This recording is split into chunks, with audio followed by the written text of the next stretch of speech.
నమస్కారం వి తెలుగు న్యూస్ కి స్వాగతం. హెడ్లైన్ చూద్దాం.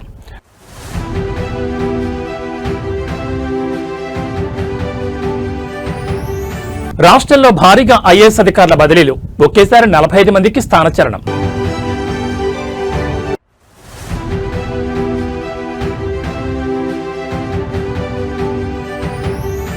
టీడీపీ వైసీపీ సభ్యుల మధ్య మాటల యుద్ధం, సీమకు చంద్రబాబు ద్రోహం చేస్తున్నారన్న వైసీపీ సభ్యులు.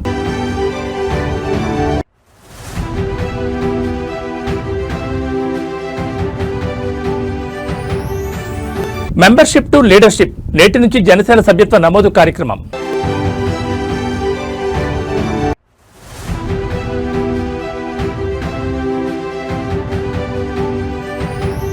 మనీ లాండరింగ్ కేసులో ఈడీ ముందు హాజరైన అనిల్ అంబానీ, రుణాల మళ్లింపు కేసులో సుదీర్ఘంగా సాగుతున్న విచారణ.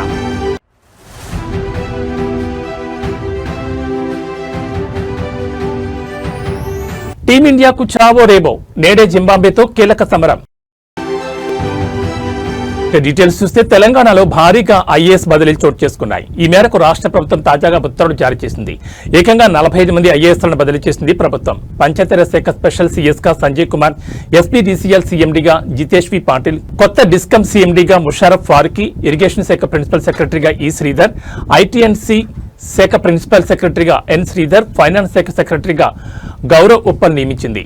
అలాగే డిజాస్టర్ మేనేజ్మెంట్ స్పెషల్ చీఫ్ సెక్రటరీగా ఎం తానకిషోర్, జనరల్ అడ్మినిస్ట్రేషన్ శాఖ ప్రిన్సిపల్ సెక్రటరీగా రాహుల్ బొజ్జా, మహబూబ్ నగర్ కలెక్టర్గా బి విజయేంద్ర, కరీంనగర్ కలెక్టర్గా చిత్రా మిశ్రా, హన్మకొండ కలెక్టర్గా చాహత్ బాజ్పాయ్, భద్రాద్రి కొత్తగూడెం కలెక్టర్గా అంకిత్, యాదాద్రి కలెక్టర్గా అనురాగ్ జయంతి, జనగాం కలెక్టర్గా సందీప్ కుమార్ చూడాను నియమిస్తూ ఉత్తర్వులు ఇచ్చింది. ఫైనాన్స్ శాఖ స్పెషల్ సెక్రటరీగా సిక్తా పట్నాయక్, ట్రైబల్ వెల్ఫేర్ డైరెక్టర్గా బిఎం సంతోష్, లేబర్ స్పెషల్ కమిషనర్గా పమేలా సత్పతి, కోఆపరేటివ్ కమిషనర్గా పిఎస్ రాహుల్ రాజ్, జోగులాంబ గద్వాల జిల్లా కలెక్టర్గా రిజ్వాన్ బాషా షేక్, మహబూబాబాద్ జిల్లా కలెక్టర్గా స్నేహ శబరీష్, రాజన్న సిరిసిల్ల జిల్లా కలెక్టర్గా గరీమా అగర్వాల్, వికారాబాద్ జిల్లా కలెక్టర్గా దీపక్ తివారీ, అదనపు కలెక్టర్గా ఉమాశంకర్ ప్రసాద్, మెదక్ జిల్లా కలెక్టర్గా ప్రతిమా సింగ్, మేడ్చల్ జిల్లా అదనపు కలెక్టర్గా ఫైజాన్ అహ్మద్ కు బాధ్యతలు అప్పచెప్పింది.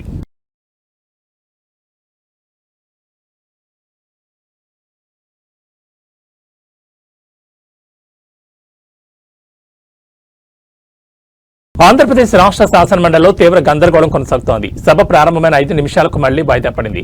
రాయలసీమ లిఫ్ట్ ఇరిగేషన్పై తెలంగాణ సీఎం రేవంత్ రెడ్డి మాటలకు సమాధానం చెప్పారని వైసీపీ సభ్యులు నినాదాలు చేశారు. తమ సభ్యులు అడిగిన ప్రశ్నలకు సమాధానాలు పూర్తి కాకుండానే మరో ప్రశ్నకు వెళ్లడంపై మండలి విపక్ష నేత బొత్స సత్యనారాయణ తీవ్ర అభ్యంతరం వ్యక్తం చేశారు.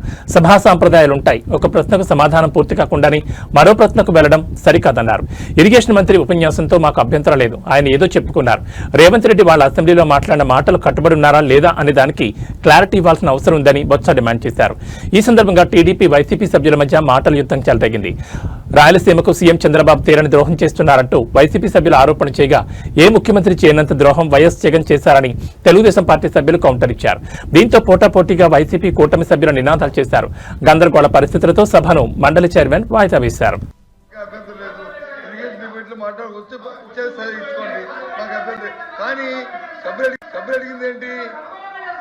ఏదైతే రేవంత్ రెడ్డి గారు శాసనసభలో చెప్పారో దానికి కట్టుబడి ఉన్నారో లేదా, లేదు దాన్ని వ్యతిరేకిస్తారని చెప్తారా?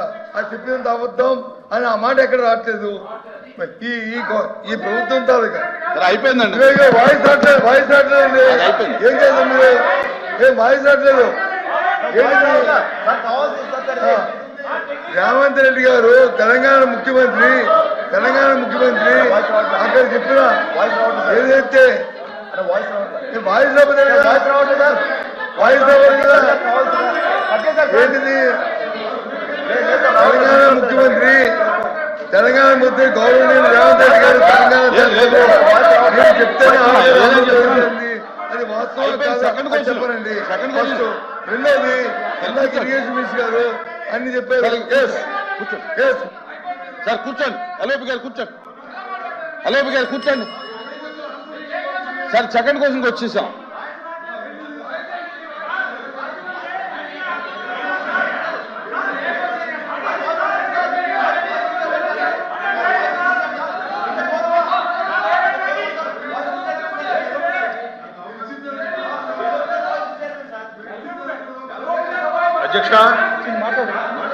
అధ్యక్ష, ఇది చాలా ప్రాధాన్యతతో కూడినటువంటి అంశం అధ్యక్ష. 1 minute అండి, క్లారిటీ రాను. కూర్చోండి ప్లీజ్, కూర్చోండి కూర్చోండి.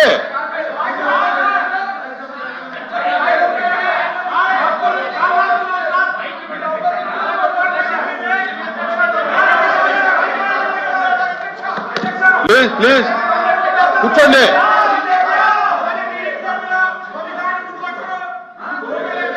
ఆయన కూడా నీకెందుకు స్వామి, ఆయన కూడా నీకెందుకు, ఆయన కూడా నీకెందుకు.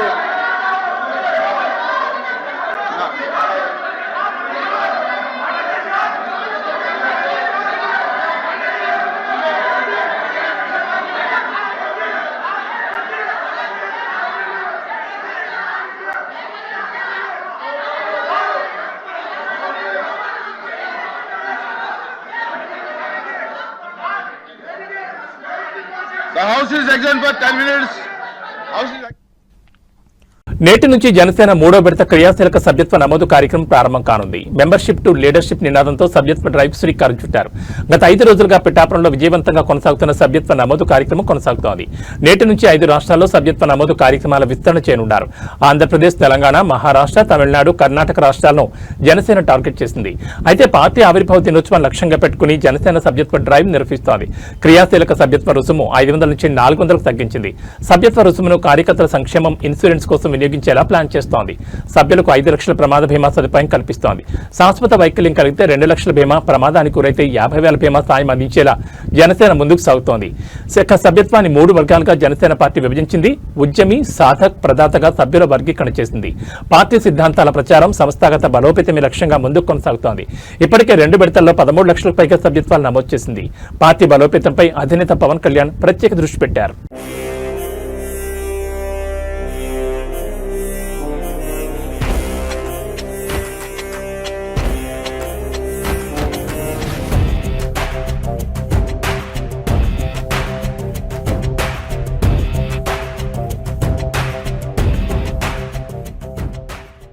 ఈరోజు మంచి రోజు కాబట్టి ప్రెసిడెంట్ గారు ప్రత్యేకంగా మనం ఈ కార్యక్రమాన్ని ఈరోజు ప్రారంభించుకుందాం. మనం అందరం కూడా మన భగవంతుడిని మనం ప్రార్థించుకుంటూ ఆ బ్లెస్సింగ్స్ తోటి ముందుకెళ్లే విధంగా ఈ రోజున ప్రత్యేకంగా మహాశివరాత్రి రోజున ప్రెసిడెంట్ గారు మొట్టమొదటి సభ్యత్వం ఆయనే తీసుకుని 26వ తారీఖు నుంచి మనం రాష్ట్ర వ్యాప్తంగా ఈ కార్యక్రమాన్ని తీసుకెళ్దామని ఖరారు చేశారు. పిఠాపురంలో అందరికన్నా ముందు ప్రారంభిద్దాం, ఒక వారం ముందు. ఎందుకంటే పిఠాపురంలో ఒక కాన్సెప్ట్లో ప్రెసిడెంట్ గారు మన క్యాడర్ని, నాయకత్వాన్ని ముందు నడిపించాలి, వాళ్ళకి ఒక బాధ్యత అర్థం అవ్వాలనే ఉద్దేశంతో అక్కడ కొంచెం కసరత్తు చేయడం జరిగింది. సో అందులో భాగంగా ముందుగా పిఠాపురంలో ఒక వారం రోజులు ముందు మొదలుపెట్టి 26వ తారీఖు నుంచి రాష్ట్ర వ్యాప్తంగా మనం దీన్ని ముందు తీసుకెళ్తాం. మెంబర్షిప్కి మొదటి మెంబర్షిప్ నేను తీసుకుంటాను. సో దానికి మా వాళ్ళు పుస్తకాలు, లైబ్రరీలు ఇచ్చేస్తాను. నేను 2 కోట్లతో జనసేన మెంబర్షిప్ తీసుకుంటాను. మనం 4 విడతలు చేసాం ఇప్పటివరకు. ప్రతి విడతలో కూడా కనీసం ₹1 కోటి ఇచ్చారు ప్రెసిడెంట్ గారు. సో ఈ రోజున 2 కోట్లు మన సభ్యత్వానికి జనసేన పార్టీ కోసం, అది గొప్ప కార్యక్రమం. నాకేమనిపిస్తుంది, ఇది మన ఇల్లు, మన కుటుంబం. మన కుటుంబంకి నడిపేవాడు వాడు ఇవ్వకపోతే ఎట్లా అనుకుంటాం. ఒక లేనప్పుడు పర్లేదు, పనిచేద్దాం. సినిమాలు ఉన్నాయి, సంపాదిస్తున్నాం కదా.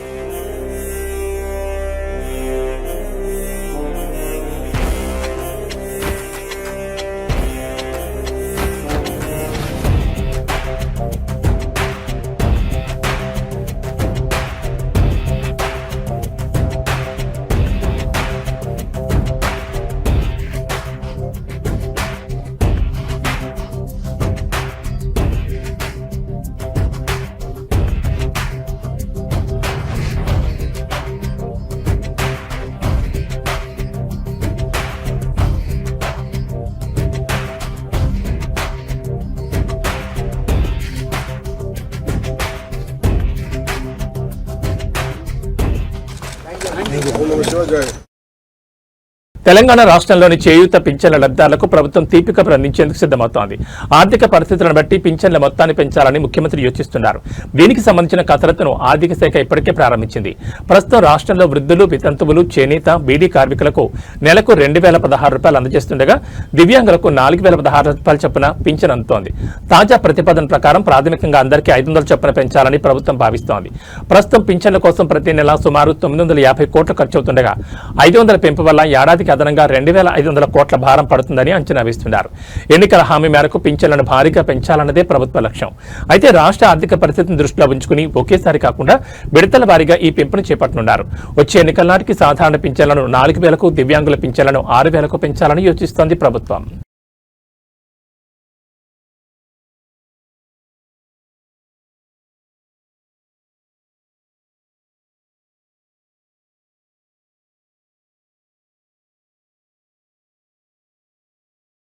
Andhra Pradesh assembly deputy speaker Raghurama Krishna Raju ప్రమాదవశాత్తు గాయపడడం రాజకీయ వర్గాల్లో చర్చనీయాంశమైంది. అమరావతిలో ఎమ్మెల్యేలు, ఎమ్మెల్సీల కోసం ప్రత్యేకంగా నిర్వహిస్తున్న క్రీడా పోటీలో భాగంగా క్రికెట్ మ్యాచ్ జరుగుతుండగా ఈ ఘటన చోటు చేసుకుంది. ఎప్పుడు తన వాక్చాతుర్యంతో రాజకీయాల్లో చురుగ్గా ఉండే రఘురామ మైదానంలో కూడా అంతే ఉత్సాహంగా ఆడుతూ అందరినీ అలరించారు. అయితే అనూహ్యంగా జరిగిన ఈ ప్రమాదం ఆయన అభిమానులను ఆందోళన గురిచేసింది. ఈ ఘటనకు సంబంధించిన వివరాలకు వెళ్తే బ్యాటింగ్ చేస్తున్న సమయంలో రనౌట్ నుంచి తప్పించుకునేందుకు రఘురామకృష్ణరాజు అత్యంత వేగంగా పరిగెత్తారు. క్రీజుకు చేరువవుతున్న క్రమంలో ఒక్కసారిగా బ్యాలెన్స్ కోల్పోయి బోర్లా పడిపోయారు. ఈ క్రమంలో ఆయన భుజం, మణికట్టు మరియు బొటన వేలికి బలమైన గాయాలయ్యాయి. వెంటనే అక్కడే ఉన్న వైద్య బృందం ఆయనకు ప్రాథమిక చికిత్స అందించింది. క్రీడా స్ఫూర్తిని చాటుతూ పరుగు కోసం ఆయన చేసిన ప్రయత్నం చూసి తోటి ప్రజాప్రతినిధులు ఆశ్చర్యపోయారు. ప్రస్తుతం ఆయన ఆరోగ్యం నిలకడగానే ఉన్నప్పటికీ ఎముకలకు సంబంధించిన గాయాలు కావడంతో మెరుగైన వైద్య పరీక్షల నిమిత్తం ఆయన హైదరాబాద్కు వెళ్లనున్నారు. అక్కడ స్పెషలిస్ట్ డాక్టర్ల పర్యవేక్షణలో చికిత్స తీసుకోనున్నారు. అసెంబ్లీ బడ్జెట్ సమావేశాల నేపథ్యంలో ప్రజాప్రతినిధులందరూ ఉత్సాహంగా పాల్గొంటున్న ఈ క్రీడల్లో ఎలాంటి ప్రమాదం జరగడం దురదృష్టకరం. ఆయన త్వరగా కోలుకోవాలని ముఖ్యమంత్రి చంద్రబాబు నాయుడు, ఉప ముఖ్యమంత్రి పవన్ కళ్యాణ్ సహా పలువురు నేతలు ఆకాంక్షించారు. కాదు, అచ్చెన్నాయుడు అన్న గారు బిఫోర్ స్పోర్ట్స్ మినిస్టర్, మీరు బిఫోర్ స్పోర్ట్స్ మినిస్టర్.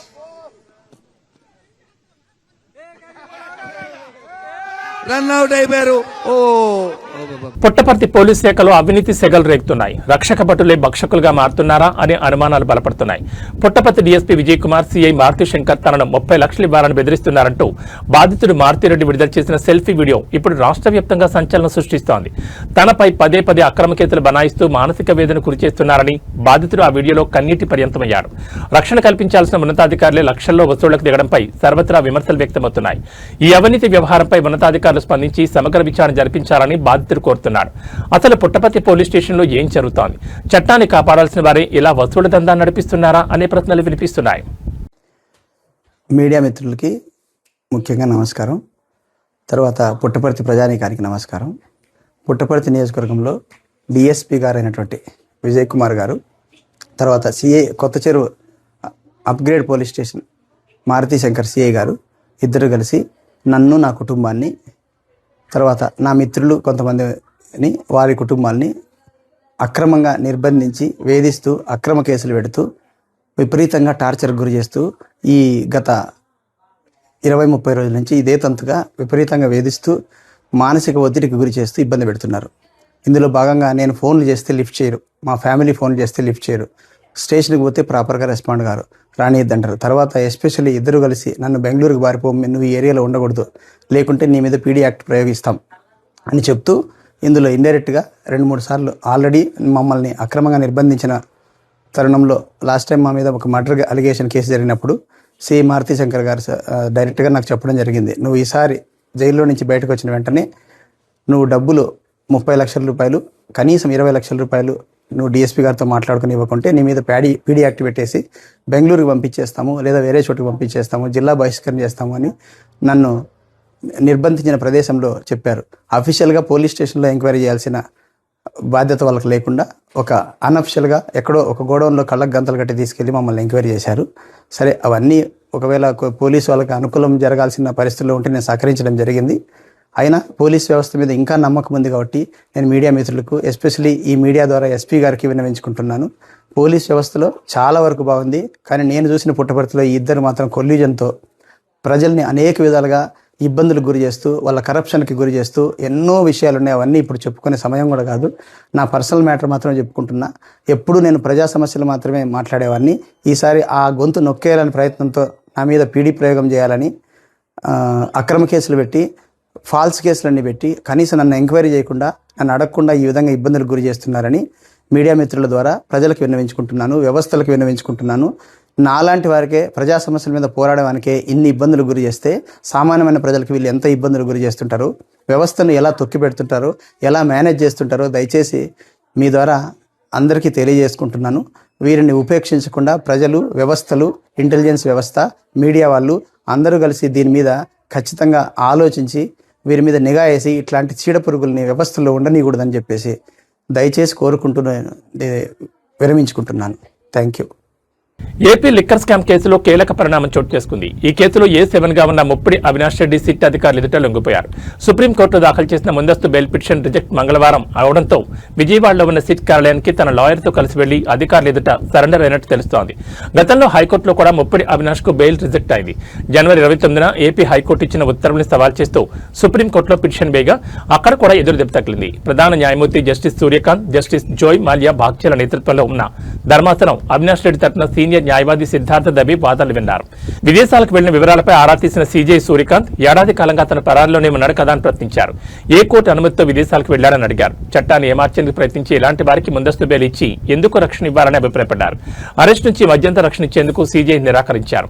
ఫిబ్రవరి 26న అవినాష్ శ్రీలంక నుంచి వచ్చేందుకు సిద్ధంగా ఉన్నారని, ఎల్ఓసీని ఆపాలని న్యాయవాది కోరగా దానికి కూడా నిరాకరించారు. ముందు అతను లొంగిపోవాలని, ఆ తర్వాతే రెగ్యులర్ లేదా మధ్యంతర బెయిల్ పిటిషన్ను పరిశీలిస్తామని స్పష్టం చేస్తూ తదుపరి విచారణను మార్చి 12కు వాయిదా వేశారు. లిక్కర్ స్కామ్ కేసు నమోదైన తర్వాత ముప్పిడి అవినాష్ రెడ్డి సోదరుడు అరెస్ట్ అయ్యాక అతన్ని కూడా నిందితుడిగా చేరుస్తారని భయపడి విదేశాలకు పారిపోయాడు. ఇటీవల సుప్రీంకోర్టు అతన్ని లొంగిపోవాలని ఆదేశాలు జారీ చేయడంతో మరో దారిలేక సిట్ ఆఫీసులో సరెండర్ అయ్యాడు.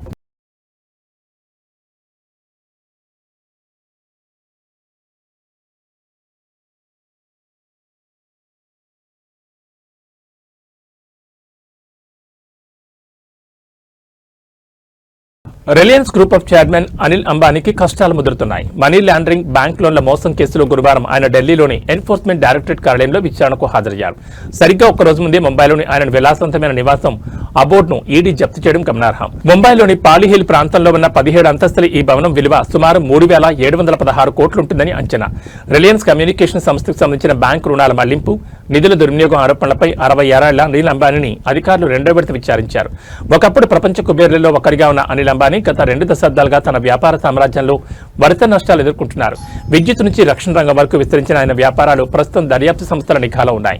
తాజాగా ఈడీ జరిపిన ఈ ఆస్తుల అటాచ్మెంట్ మరియు సుదీర్ఘ విచారణ పారిశ్రామిక వర్గాల్లో చర్చనీయాంశంగా మారింది. ముఖేష్ అంబానీ తమ్ముడుగా అందరికీ తెలిసిన అనిల్ ఇప్పుడు తన ఉనికిని కాపాడుకునేందుకు న్యాయపరమైన పోరాటం చేస్తున్నారు. ఈ కేసులో తదుపరి చర్యలు ఎలా ఉంటాయనేది ఇప్పుడు ఉత్కంఠగా మారింది.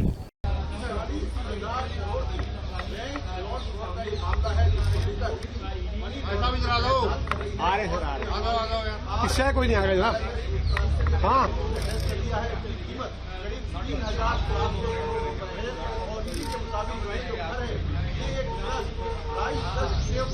किया गया था और ये इसलिए किया गया था ताकि जो घर के ऊपर लॉन है वो लॉन लेकिन इसी ने बड़ी कार्रवाई करते हुए वाली हिल्स में उनका घर है उसको भी अटैच कर दिया है। ईडी ने अब तक इस पूरे मामले में भाई आगे बढ़ जा। आप देख सकते हैं ये अनिल अंबानी है जो ईडी की पूछताछ में शामिल होने के लिए ఇజ్రాయెల్కు ప్రధాన స్నేహితుడు మోదీ అని ఇజ్రాయెల్ ప్రధాని బెంజమిన్ నెతన్యాహు పేర్కొన్నారు. భారత్ను మోడీ అత్యంత వేగంగా అభివృద్ధి చేస్తున్నారని, మోడీ తమకు స్నేహితుడి కంటే ఎక్కువని అభివర్ణించారు. భారత్ ఇజ్రాయెల్ మధ్య అనుబంధాన్ని మాటల్లో వర్ణించలేం. ఇరు దేశాల ప్రజల మధ్య సహృద్భావ సంబంధాలు. భారత్ 150 కోట్ల మంది ప్రజలున్న అతిపెద్ద దేశం. భారత్తో వాణిజ్య ఒప్పందాలు రెట్టింపయ్యాయి. అదేవిధంగా భారత్తో సన్నిహిత సంబంధాలు 3 రెట్లు పెరిగాయి.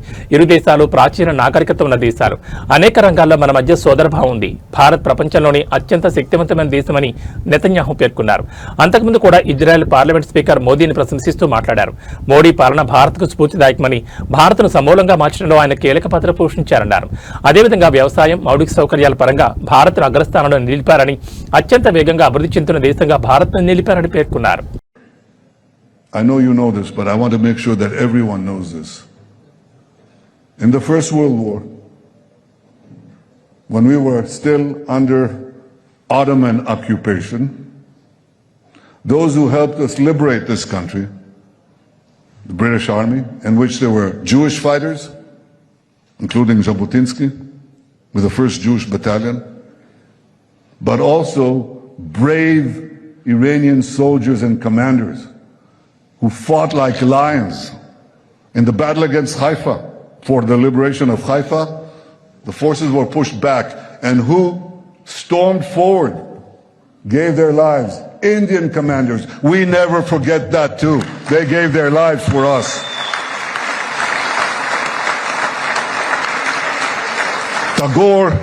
Tagore spoke so positively about our national movement, and his writings were translated into Hebrew. Ayumi shishvu et dmuto aturat hazakan halavan. Hyderabad నగరంలోని జూబ్లీ హిల్స్ లో భారీ అగ్ని ప్రమాదం ఘటన చోటు చేసుకుంది. జూబ్లీ హిల్స్ రోడ్ నెంబర్ 36 లో ఉన్న ప్రముఖ దుస్తుల brand manoeuvre showroom Mangala Gauri shopping మాల్లో గురువారం ఉదయం మంటలు చెలరేగాయి. ఈ ప్రమాద సమాచారం అందుకున్న వెంటనే అగ్నిమాపక సిబ్బంది ఘటనా స్థలానికి చేరుకుని మంటలను అదుపులోకి తీసుకోవడానికి ప్రయత్నిస్తున్నారు. అగ్ని ప్రమాదం కారణంగా షాపింగ్ మాల్ నుంచి మంటలు ఎగిసిపడుతున్నాయి. షాపింగ్ మాల్ పక్కనే ఉన్న భవనాలకు మంటలు వ్యాపించాయి. ఘటనా స్థలానికి చేరుకున్న 3 ఫైర్ ఇంజన్లు మంటలను అదుపులోకి తెచ్చేందుకు ప్రయత్నిస్తున్నాయి. మరోవైపు మంటల్లో షాపింగ్ మాల్ సిబ్బంది చిక్కుకున్నట్లు తెలుస్తోంది.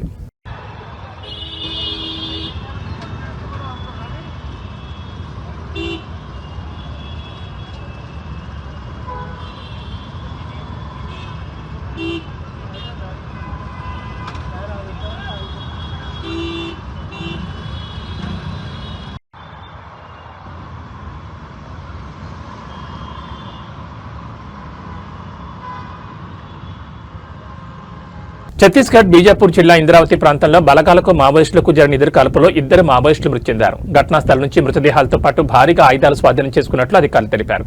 ఈ ఘటన జంగలా పోలీస్ స్టేషన్ పరిధిలోని ఇంద్రావతి నదీ ప్రాంతంలో జరిగిందని జిల్లా ఎస్పీ జితేందర్ యాదవ్ తెలిపారు.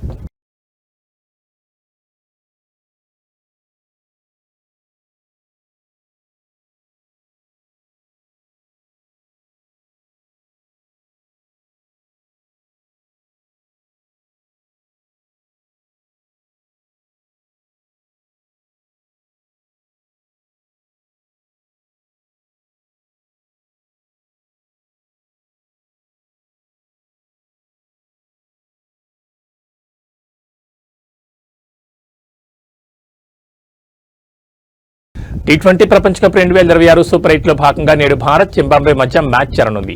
చెన్నైలోని చెపాక్ మైదానంలో మ్యాచ్ ఈ రోజు రాత్రి 7 గంటల నుంచి ఆరంభం కానుంది. ఈ మ్యాచ్ టీమిండియాకు చావో రేవో లాంటిది.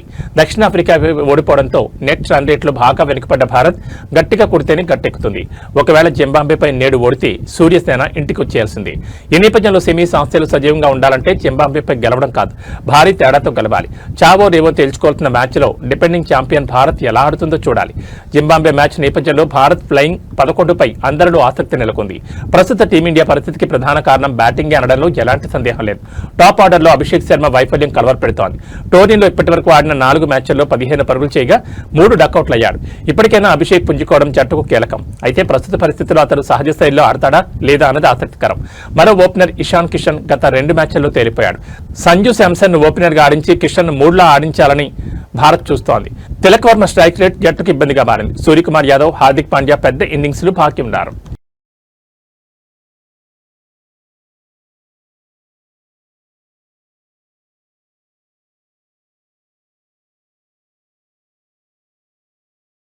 Tollywood most admired couple Vijay Deverakonda, Rashmika Mandanna ఎట్టకేలకు ఒకరి ఇంటి వారయ్యారు. గత కొంతకాలంగా వీళ్ళిద్దరి ప్రేమ పెళ్లిపై జరుగుతున్న ప్రచారానికి తెరదించుతూ ఈ ఉదయం రాజస్థాన్లోని ఉదయ్పూర్ వేదికగా ఈ జంట వివాహ బంధంలోకి అడుగుపెట్టారు.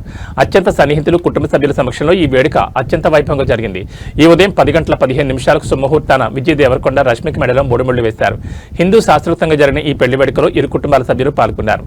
ఉదయ్పూర్లోని ఒక ప్యాలెస్ లో జరిగిన ఈ వేడుకలో వధూవరులిద్దరూ సాంప్రదాయ దుస్తుల్లో మెరిచిపోయారు.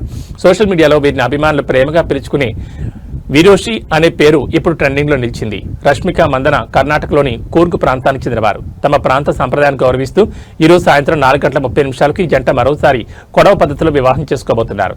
సాధారణంగా కొడవ పెళ్లిళ్లు చాలా ప్రత్యేకంగా విభిన్నమైన వస్త్రధారణతో సాగుతాయి. ఒకే రోజు 2 వేర్వేరు సంప్రదాయాల్లో పెళ్లి చేసుకోవడం విశేషం. విజయ రష్మిక పెళ్లి అంగరంగ వైభవంగా జరగడంతో టాలీవుడ్ ప్రముఖులతో పాటు అభిమానులు సోషల్ మీడియా వేదికగా శుభాకాంక్షలు తెలుపుతున్నారు. గీత గోవిందం, డియర్ కామ్రేడ్ సినిమాలతో వెండితెరపై మ్యాజిక్ చేసిన ఈ జంట నిజ జీవితంలోనూ ఒక్కటవడం పట్ల ఫ్యాన్స్ ఖుషి అవుతున్నారు.